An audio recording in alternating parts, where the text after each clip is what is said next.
අද කතා කරන්නේ Python වල බේසික් ටික වේරියබල් එක හදන විදියයි වේරියබල් එක යූසර්ට පෙන්වන විදියයි. ඒක වේරියබල් එකට 10 කියලා දැම්මම නම් ඒක යූසර්ට පෙන්වන විදියයි ගැන තමයි. ඉස්සරහට වීඩියෝ සීරීස් ගොඩක් ගේන්න බලාපොරොත්තුවක් තියෙනවා. හරි එහෙනම් අපි වීඩියෝ එකට යමු. මේ වීඩියෝ එකේදී Python install කරන විදිය ගැන නම් කතා කරන්නේ නැහැ. මොකද ඒක ලේසි. Python download කරගෙන නිකන් setup එක install කරනවා වගේ වැඩක් තමයි තියෙන්නේ.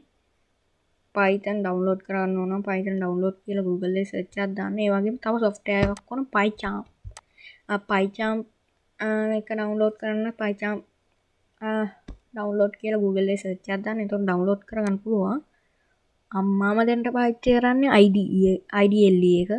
Python install කරාන් පස්සේ මෙන්න මේ වගේ software එකක් එනවා. IDLE Python 3.9 කියලා.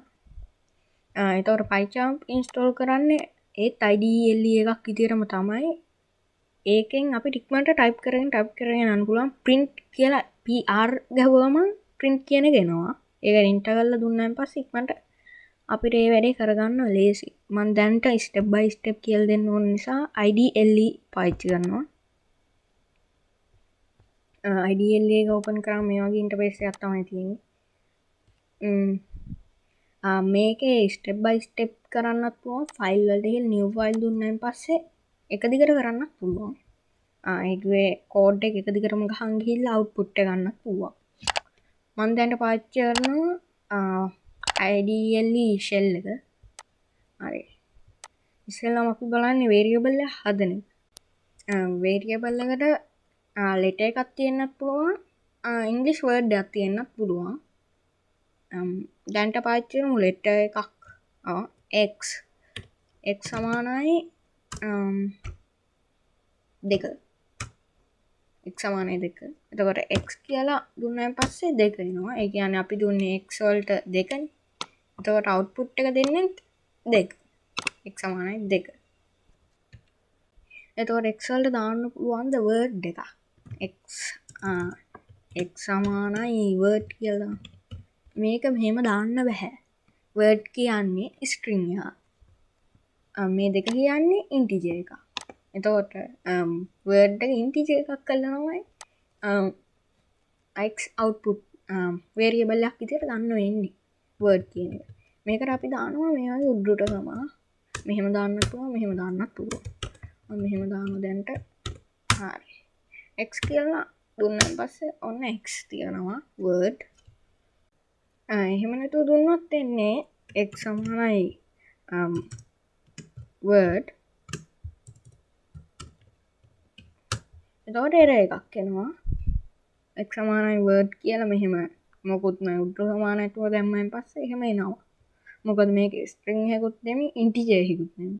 හරි. එතකොට අපි කොහොමද දැනගන්නේ මේ software එකෙන්ම මේක string එකක්ද integer එකක්ද කියලා? ඒකට කරන් තියෙන print කියන්නේ අපිට user පෙන්වන එක. print මේ වගේ double bracket දෙකක් දාලා type double bracket ඒක ඇතුලේ අපේ variable එකේ නම දාන්න ඕනේ. ඒ variable එකට දුන්න word එක හරි. ඒක මේක නෙමෙයි variable එක හැදුව නම. x සමානයි word නේ. ඒක මේක. x සමානයි word. මොකද්ද සමාන වෙන්නේ x මොකේටද word වලට. word කියන එක සමාන වෙනවා x ට. එතකොට අපි මේක දෙන්න ඕන x. එතකොට මේක string එකක් දැන්ට. I දෙමු x සමානයි 2 කියලා. I print type x. එහෙම දුන්නොත් integer එක. මොකද මේක 2 නේ. හරි. මොකක් හරි අංකයක් තියෙන්නේ. මෙතන තියෙන්නේ word එක. ඒ කියන්නේ string එක. හරි. එහෙම තමයි software එකෙන්ම දැනගන්නේ මේකේ මොකද්ද type එක කියලා. මේ x කියන එක මොන වගේ type එකක්ද කියලා. හරි. අද මම මේ වීඩියෝ එකේ කතා කරේ බේසික්ම ටික විතරයි. මේ IDLE shell එකේ වැඩ කරන විදිය. හැබැයි මේක එක දිගට ලියන්න ගියන් පස්සේ කෝඩින් කරනකොට මේක හරියන්නේ නැහැ. මේකෙන් ටිකයි හරියන්නේ. මෙන්න මේකයි print type x එකයි. x සමානයි word x සමානයි 2 කියන එක විතරයි. මෙහෙම X කියලා ගැහුවට ඒකේ print අපිට user පෙන්වන්නේ නැහැ කොහොමටවත්. ඒක නිසා මේක මේ වගේ new file එකකට ගිහිල්ලා කළා හරියන්නේ නැහැ. ideally shell එකේ විතරයි.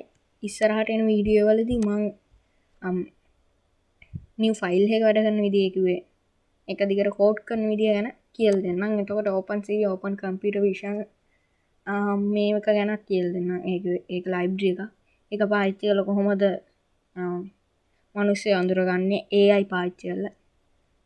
අපි neural network එකක් හදලා දීලා එයාට කියනවා මේවට සමාන නම් එයා මෙයා කියලා පෙන්වන්න කියලා. ඒක තමයි OpenCV නිකන් කිව්වොත් ඒකේ කම්පියුටර් එකේ තියෙන ඕනේ කැමරා එක.